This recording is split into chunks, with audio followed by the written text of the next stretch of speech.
been going on bike rides to local temples here in Japan, getting to explore some of the local culture and how beautiful and awesome it is here in Japan. Traffic can be a little bit scary sometimes, but the local people are very, very accustomed to driving around bicycles, mostly because all of them have been to bicycles here on the tiny, tiny streets, so they're really good at it. You started and I was like, nope, not gonna happen. Christy had a almost crash on her tricycle that day. So here is Ryusenji Temple. It is probably my favorite so far. This is the entry point, and there's this huge, beautiful tree, and there was even an older lady when we got there that was kissing and hugging this tree. It was a beautiful thing to witness. The architecture and detail at these temples is something I've never experienced before, and to get to see it now is really, really amazing.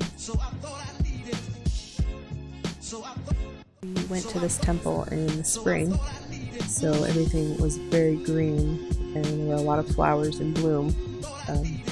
There is something in bloom every season, year-round in Japan. I can't wait to see what summer and fall have to offer. This was a very small local temple, so getting to see how intricate all these buildings were with the gold and all the statues around. It was very impressive, and it was very, very quiet there that day with almost no visitors.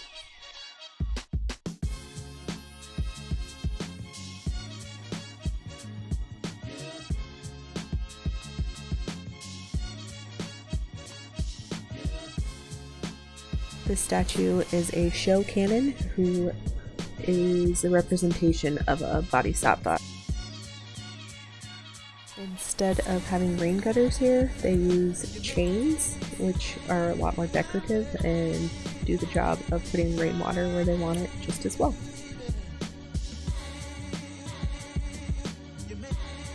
There was a cemetery back behind all those little Buddhist statues that we decided to be respectful of and not go look closer.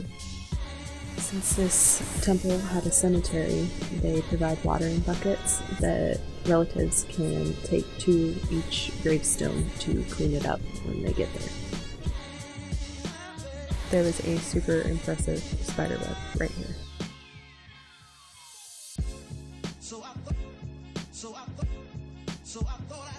This temple had a statue area of a bunch of little Buddhas, I'm assuming, and they were adorable, and their faces are really, really cute. This is the Shokanen Bodhisattva because of her closed lotus blossoms in her hand and the fact that she's standing on a lotus blossom.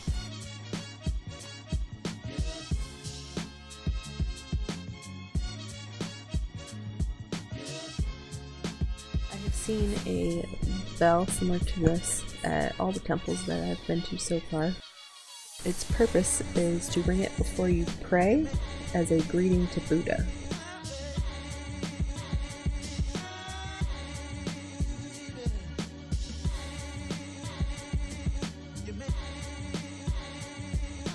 Ryusenji Temple is still one of my favorite temples that is close by home.